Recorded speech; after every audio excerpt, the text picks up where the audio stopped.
అత్యంత సీనియర్ జ్యోతిష్యులు, ప్రముఖులు జీవీఎల్ఎన్ చారులు గారు మన స్టూడియోలో ఉన్నారు. వారిని అడిగి తెలుసుకుందాం. గురుగారు నమస్కారం. సో గురుగారు, శ్రీ గురుభ్యో నమః. శ్రీ రాజమాత్రే నమః. 24/7 ప్రేక్షకులకి జ్యోతిష్య శాస్త్రం మీద పూర్తి స్థాయిలో మాకంటే మీరు ఎంతోమంది జ్యోతిష్యుల్ని పరిచయం చేస్తున్న వారి ముందు నా సబ్జెక్ట్ చాలా చిన్నది. అయ్యా మీరు అలా అనకండి. నా సబ్జెక్ట్ దక్షిణ భారతదేశంలో యాస్ట్రాలజీ అండ్ యాస్ట్రానమీకి అతి పెద్ద లైబ్రరీ నా దగ్గర ఉంది.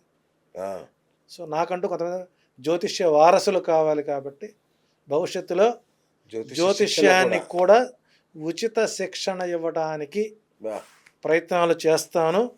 అది ఈ వైశాఖ పౌర్ణమి రోజు నిర్ణయించుకున్నాను. ఈరోజు పాడ్యం రోజు నేను అనౌన్స్ చేస్తున్నాను కాబట్టి ఆసక్తి కలిగిన వాళ్ళు మీరు గ్రూపులో జాయిన్ అవ్వండి. ఈ నెల మే 14వ తేదీ కూడా ఒక విశిష్టత ఉందంటున్నారు. ఏంటి గురుగారు? సో రేపటి రోజున గురు సంచారం, శని తిరోగమనం. ఓకే. దీని యొక్క ప్రభావం ఎలా ఉంటుంది అనేది మనం ప్రధానంగా కనుక తీసుకున్నట్లయితే ఒక అద్భుతమైనటువంటి అంశాలకి సరే గ్రహాలు అనేటువంటివి మారడం, చేరడం, గమనాలు మార్చుకోవడం అనేటువంటివి సర్వసాధారణం. అందులో గొప్ప విషయం ఏం కూడా నా దృష్టిలో అది కాదు. అది అంటే మరి రాశి ఫలితాలు మారిపోవా గురుగారు? ఒకటి, ఈ గ్రహాల గమనం అనేటువంటిది, ఈ ఫలితాలు మనుషులకు వర్తిస్తాయి అనేటువంటిది నేను ఎప్పుడు కూడా హర్షించను. సో ఇది కూడా మనం ప్రేక్షకులు తెలియజేయాలి. అదేంటి గురుగారు, జాతకాల రోజు అదే కదా, ఏ గ్రహం మారినా కూడా ఆ రోజు యూట్యూబ్, ట్విట్టర్, ఫేస్బుక్ అన్ని మారుమోగిపోతాయి. అందరితో ఒక లెక్క, నాదో తెక్క. నీదో లెక్కనే తెక్క. ఓకే. ఎందుకంటే గురు సంచారం నడుస్తున్న సమయంలో గురువు యొక్క ఉన్నతమైనటువంటి లక్షణాలు వేరుగా ఉంటాయి. మీరు నన్ను గౌరవంగా పిలిస్తే మాట్లాడితే, sir can I call you sir అన్నప్పుడు please wait as you wish అదే చెబుతారు. అప్పుడు నేను మాట్లాడింది మీకు చెవికెక్కుతుంది.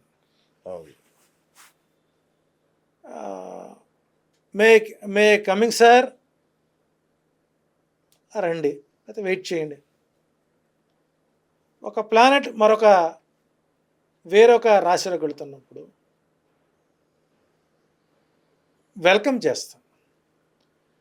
ఆ వచ్చిన వ్యక్తికి మనం కూర్చోబెట్టి వాటికి మంచినీళ్ళు కావాలి, టీ కావాలి చేశాక కొన్ని సందేహాలు ఊరి చేసుకుంటే ఎక్కడ వచ్చారు, ఎక్కడ, మరి గతంలో మీరు వృషభ రాశిలో ఉన్నారు కదా, అక్కడ ఎలా జరిగింది ఏంటి, మరి ఇప్పుడు మా ఇంటికి వచ్చారు, మరి మీకు ఎలా చేయాలి ఏంటి, మేము ప్రస్తుతం ఇంతమంది. ఇట్లా గురు సంచారం, శని తిరోగమనం ప్రకృతి వైపరీత్యాలపైన ప్రభావం చూపుతుంది. రైతులకు సకాలంలో పంటల సమయంలో వర్షాభావ పరిస్థితులు ఏర్పడతాయి. ఇప్పటి వరకు మిర్చికి ధర రాలేదనుకున్న వాళ్ళకి ధరలు వచ్చే అవకాశం ఎక్కువగా ఉంటుంది. అంటే ఇక్కడ గురు తిరోగమనం, గురు సంచారం, శని తిరోగమనం అనేటువంటిది ప్రపంచం మొత్తానికి, కేవలం ఒక రాష్ట్రంలో ఉండేటువంటి జ్యోతిష్యుల కోసమే గ్రహాలు మారవు. అదే ఒక కామన్ మ్యాన్కి నేను చెప్పే అంశం ఏంటంటే, జ్యోతిష్యం వేరు, జాతకం వేరు. అచ్చా, ఓకే. మరి మీరు చాలామంది జ్యోతిష్యుల్ని మీరు అనేక రకాలుగా బాగా ఇంటర్వ్యూ చేస్తున్నారు కదా. తిట్టకండి, నేను బాగా అన్నాను, అది పొగడతా అనుకోండి, తిడతా అనుకోండి. తిట్టడమే అనుకుంటాం మేము. జ్యోతిష్యం వేరు, జాతకం వేరు. జాతకం అంటే బొర్రా శ్రీనివాసులు చెప్పేది జాతకం, ఓకే. ఓ నరసింహాచార్యులకు చెప్పేది జాతకం, మమ్మల్ని ఆశ్రయించిన వారికి చెప్పేది జాతకం. జ్యోతిష్యం అంటే ఇది ఒక సమిష్టి శాస్త్రం. యావత్ ప్రపంచానికి సంబంధించినటువంటి ప్రిడిక్షన్స్. తప్ప ఏం చేస్తాం, మా కర్మగాలి జాతకానికి జ్యోతిష్యానికి తేడా తెలియని వాళ్ళు కూడా మెగా జ్యోతిష్యులు అయిపోయారు. Okay, change the topic. అయితే లాస్ట్‌లో ఇంకొకటి అడుగుదాం అనుకున్నా, మర్చిపోయాను గురుగారు. Final question.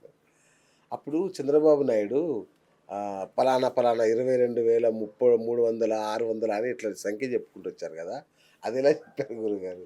దానికి ఒక అనేక రకాల కారణాలు. ఆ! ఒకటేంటంటే, ఆ! గతంలో చంద్రబాబు నాయుడు గారికి కొన్ని మండలాల్లో మెజారిటీ తగ్గింది. ఓకే. ఒకటి 2, 3 గుడిపూడి మండలం ఒకటేనా అక్కడ. ఆ! నేను ఆ ఏరియాలో సర్వేకి వెళ్ళినప్పుడు, హాస్టల్ సర్వే వెళ్ళినప్పుడు కొంత అచ్చా! వ్యతిరేకత కనపడింది. ఓకే. కనపడినప్పుడు సరే ఈ ప్రాంతంలో ఇంత డ్యామేజ్ ఉంది, ఇంకా తమిళనాడు బార్డర్, కొంత కర్ణాటక బార్డర్ కొన్ని హ్మ్. ఉన్నాయి. హ్మ్. హ్మ్. రెండోది, సహజంగా ఒక వ్యతిరేకమైనటువంటి ఒక వ్యక్తి గురించి ఒక వ్యతిరేక మాట మాట్లాడినప్పుడు మాటలు పరుషంగా వస్తాయి.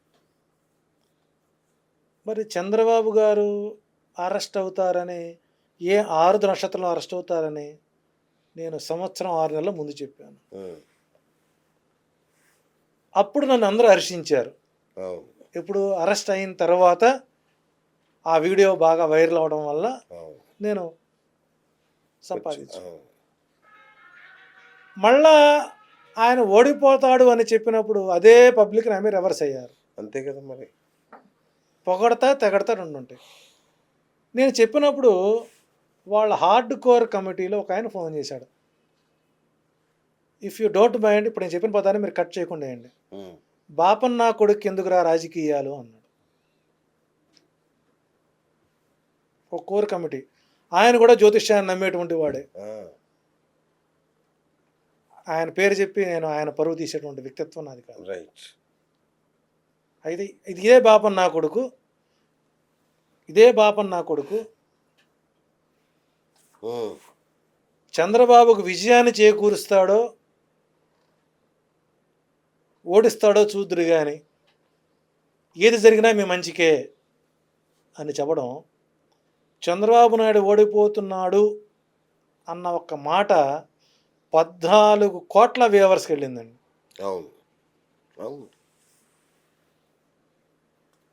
ఖండాంతరాల నుంచి బయలుదేరి వచ్చారు. మరి ఆ క్రెడిట్ ఎవరిది? ఓహ్! ఇలా తీసుకుంటున్నారా క్రెడిట్? ఎవరిది? మీదే. కాగల కార్యము గంధర్వులు తీరుస్తారు అన్న పదాన్ని నేను ఎప్పుడూ నమ్ముతానండి. ఓకే. ఓకే. ఆ రోజు ఆయన తిట్టడం తప్పు కాదు, నేను మాట్లాడటం తప్పు కాదు. రియలైజ్ అయిన తర్వాత ఎస్, ఓకే. ఒక వ్యక్తి గెలిచాడు అని చెబుతూ నా వాక్యములు అమంగళముగాక, హ్మ్. ప్రతి వీడియో చివరి చెబుతా మాట నేను. అమంగళం ప్రతిహతమవుగాక. గాక.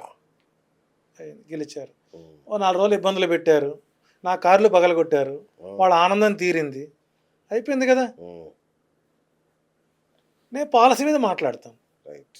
అంతే తప్ప నేను బాలరసాల సాల నవపల్లవ కోమల కావ్యకర్ణికన్న పడుపుకూడు తినడి కంటేనే పోతనామాచ్యుడి యొక్క అంశాన్ని తీసుకున్న వ్యక్తిని నేను. కాబట్టి ఏ పార్టీ వాడో నాకు డబ్బులు ఇస్తే ప్రచారం చేసేవాళ్ళు చాలామంది ఉన్నారు. అవును. ఆ మధ్యకాలంలో వాడు బాత్రూంలో పైపెట్టి తిప్పాడు చూసారా, వినలేదు మీరు? బాత్రూంలో పైపెట్టి నా దగ్గర మంత్రదండం ఉంది ఆ! అని ఆయన ఏ సీటు ఎక్కడ వస్తుందో కూడా చెప్పి ఓకే. ఆ! చెప్పిన వ్యక్తి ఎలక్షన్ అయిపోయిన తర్వాత ఆ వీడియో తీసేసి ఆ! మళ్ళీ మంత్రదండాన్ని తీసుకొని వచ్చి ఆ! మళ్ళీ తెలుగుదేశం పార్టీ 160 సీట్లతో గెలుస్తుంది అని చెప్పి మళ్ళీ వీడియో అప్లోడ్ చేసినటువంటి.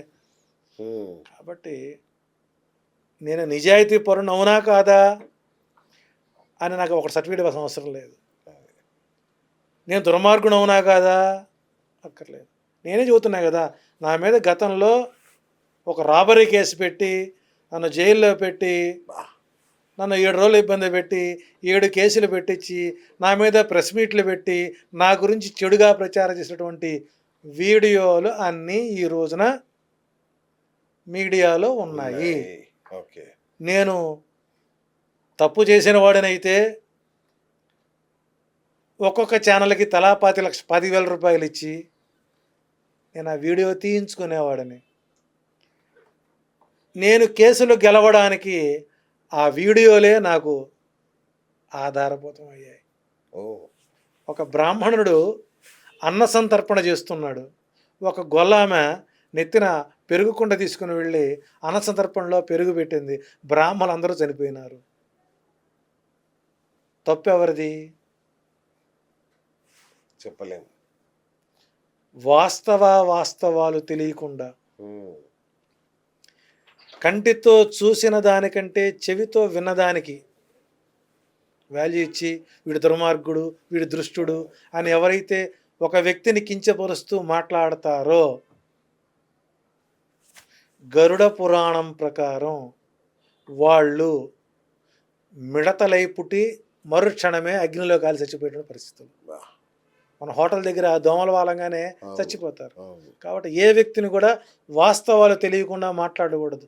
కంటితో చూడు, చెవితో వినదానికి కంపారిజన్ చేయి అప్పుడు. కాబట్టి నేను నిజాయితీ పరుడు కాదో నా అంతరాత్మ తెలుసు. నన్ను ఎంత ఇబ్బంది పెట్టారో నాకు తెలుసు. నా ఆఫీసులో పనిచేసే స్టాఫ్ నన్ను అవమానంగా చూసారో తెలుసు.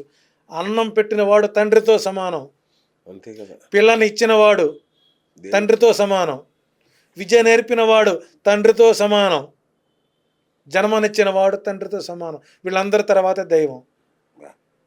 కాబట్టి నాకు ఆకలి విలువ తెలుసు, ఎదుట వ్యక్తి విలువ తెలుసు.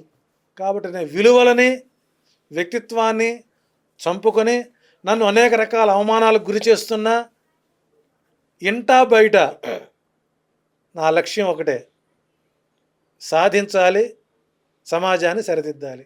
ఆ, కాబట్టి ఇక నుంచి భవిష్యవాణి సిద్ధాంతి జ్యోతిష్యం ఉచితంగా చెప్పబడును. రెడీ గురుగారు. దానికి మా వంతు అది సాయం. కేవలం స్టూడియో ఆన్ లైవ్లో మాత్రమే. అంతే అంతే అంతే. అది మీరు అవమానం అనుకుంటే మా దగ్గర రావద్దు. అంతేగా. మీ సమస్య పరిష్కారం, దానికి మార్గం నాది. శుభం శుభం sir. Thank you so much. So ఒక అద్భుతమైన కార్యక్రమానికి మన 24/7 ఛానల్ శ్రీకారం చుడుతుంది. చాలా సంతోషం గురుగారు. సో చూశారు కదా, జీబీఎల్ఎన్ చారు గారు ఒక అద్భుతమైన అవకాశం ఇస్తున్నారు మనకి. ఇక నుంచి ఆయన ఉచితంగా జ్యోతిష్యం చెప్తాడు. ఈ నెంబర్కి ఫోన్ చేసి మీ date of birth, place of birth and time of birth ఇవ్వండి. మిగతా అన్నీ ఆయన చూసుకుంటారు. ఒకరోజు చెప్తాం, మే 31 నాడు శనివారం రోజు మన స్టూడియోకి వచ్చేలాగా మీరు సెలెక్ట్ చేసి పిలుస్తారు, అందరినీ కాదు. సో సెలెక్ట్ చేసి పిలుస్తారు, పిలిచిన వాళ్ళు మాత్రమే రావాల్సిందిగా కోరుతున్నాం. సో ఇది ఇవాళ బిఎస్ టాక్ షో. నేను మీ బిఎస్ సైనింగ్ ఆఫ్.